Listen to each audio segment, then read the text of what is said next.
இலங்கை இந்திய அணிகளுக்கு இடையிலான முதலாவது டெஸ்ட் போட்டி இப்பொழுது என்ன நிலைமையில் இருக்கின்றது?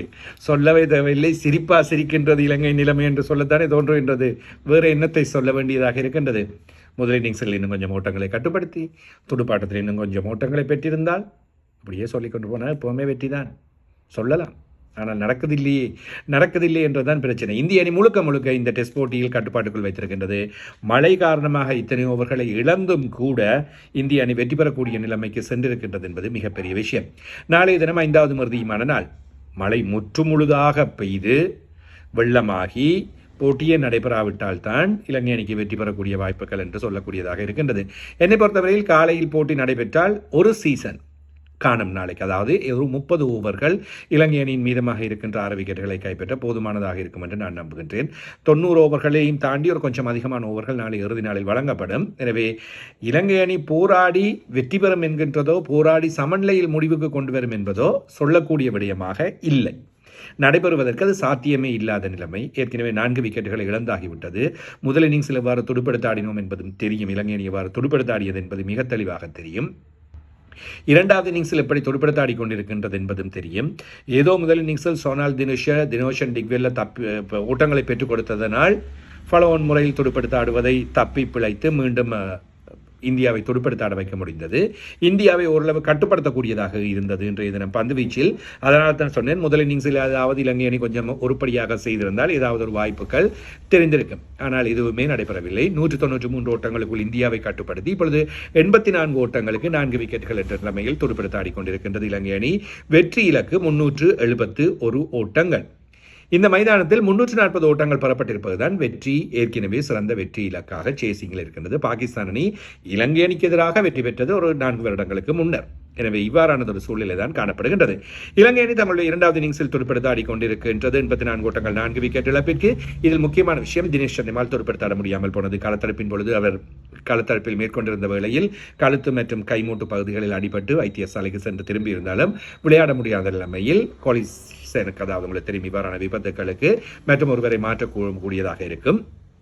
பசிந்து சூரிய பண்டாரவுக்கு அறிமுகம் வழங்கப்பட்டு துடுப்படுத்தாட அனுப்பி வைக்கிறால் முதல் பந்திலேயே ஆட்டமிழந்து வெளியே போய்விட்டார். இலங்கை அணியின் தெரிவு தொடர்பில் இப்படித்தான் பல சிக்கல்கள் இருக்கின்றன. நிஷான் மதுஷ்க பெர்னாண்டோ 6 ஓட்டங்களோடு ஆட்டமிழந்தார். லஹிரு உதார 16 ஓட்டங்களோடு ஆட்டமிழந்தார்கள். பசிந்து சூரிய பண்டார முதல் பந்திலேயே 3வது இலக்கத்தில் ஆட்டமிழந்தார். கமிந்து மெண்டிஸ் 2 ஓட்டங்கள். பேசாமல் இந்த மனுஷன் 6வது இடத்திலேயே துடுப்படுத்தாட விட்டிருக்கலாம். 4வது இலக்கம் என்று கொண்டு வந்து விட்டு தனஞ்சடி சில்வாவின் இடத்தை மாற்றி அஞ்சலோ மேத்யூஸின் இடத்தை வழங்கி இப்படி பல விஷயங்களை செய்து கடைசியில் எதுவும் இல்லை. தனஞ்சடி சில்வா 31 ஓட்டங்களோடு ஆட்டமிழக்காமல் காணப்படுகின்றார். சொனால் தினுஷ 36 பந்துகளில் 25 ஓட்டங்கள். 2வது இன்னிங்ஸிலும் நம்பிக்கை தரக்கூடிய விதத்தில் துடுப்படுத்தாடி கொண்டிருக்கின்றார். இந்திய அணியின் பந்துவீச்சில் முகமது சிராஜ் முதல் ஒரு விக்கெட்டை கைப்பற்றிக் கொண்டார். அதுவே முதல் விக்கெட்டாகவும் அமைந்தது. அதனைத் தொடர்ந்து மானவ் சுதார் ஆரம்ப பந்துவீச்சாளராகவே பந்து வீசியிருந்தார். 11 ஓவர் 30 ஓட்டங்கள் 2 விக்கெட்டுகள். பிரஷித் கிருஷ்ணா 8 ஓவர் 13 ஓட்டங்கள் 1 விக்கெட். ஜடேஜா, குல்தீப் யாதவ், தேவ்தத் படிக்கல் ஆகியோர் பந்து வீசியிருந்தார்கள். விக்கெட்டுகளை கைப்பற்ற முடியவில்லை. முன்னதாக 193 ஓட்டங்களை பெற்றுக் கொண்டது இந்திய அணி சகல விக்கெட்டுகளை இழந்தது. ரிஷாப் பாண்ட் அதிரடி நிகழ்த்தினார். 69 பந்துகளில் 66 ஓட்டங்களை பெற்றுக் கொடுத்தார். 8 பவுண்டரிகள் 2 சிக்ஸர்கள். தேவ்தத் படிக்கல் 75 பந்துகளில் 44 ஓட்டங்கள். 47 பந்துகளில் லோகேஷ் ராகுல் 35 ஓட்டங்கள்.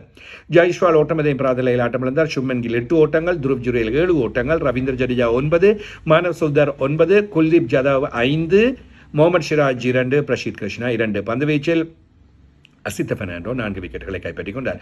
பந்து வீச்சாளர்கள் எடுத்ததற்கு பிரியோசமாக அமைந்தது. லஹிரு குமாரவுக்கு 2 விக்கெட்டுகள் கிடைத்தன. சுழல் பந்து வீச்சாளர்களுக்கு சாதகம் என்று சொன்னாலும் கூட வேகப்பந்து வீச்சாளர்கள் விக்கெட்டுகளை கைப்பற்றிக் கொண்டார்கள். பிரபாத் ஜெயசூர்யாவுக்கு 3 விக்கெட்டுகள், கேஷர நுவாந்தவுக்கு 1 விக்கெட் கிடைத்தது. எனவே இது நேற்றைய தினத்தின் கடைசி பகுதியிலும் இன்றைய தினத்தில் நடைபெற்ற முக்கியமான விடயங்களின் அடிப்படையிலுமான ஸ்கோர் என்றுதான் நாங்கள் சொல்லக்கூடியதாக இருக்கின்றது. இலங்கை அணி உங்களுக்கு தெரியும், முதலாவது இன்னிங்ஸில் 284 ஓட்டங்களை பெற்று சகல விக்கெட்டுகளை இழந்தது நேற்றைய தினத்தில். அத்தோடு இன்றைய தினம் புதிதாக இந்தியாவின் துடுப்பாட்டம் ஆரம்பித்தது. சோனால் திஷ 100 ஓட்டங்களையும் நிரோஷன் டிக்வெல் 80 ஓட்டங்களையும் பெற்றுக் கொடுத்தார்கள். பந்து வீச்சில் 4 விக்கெட்டுகளை மானவ் சுந்தர் கைப்பற்றிக் கொண்டார். ரவீந்தர் ஜடேஜாவுக்கு 3 விக்கெட்டுகள் கிடைத்தன. இந்திய அணி தன்னுடைய முதலாவது இன்னிங்ஸில் முதல் நாளிலேயே நல்ல ஓட்ட எண்ணிக்கையினை பெற்றது. 462 ஓட்டங்கள் மொத்தமாக.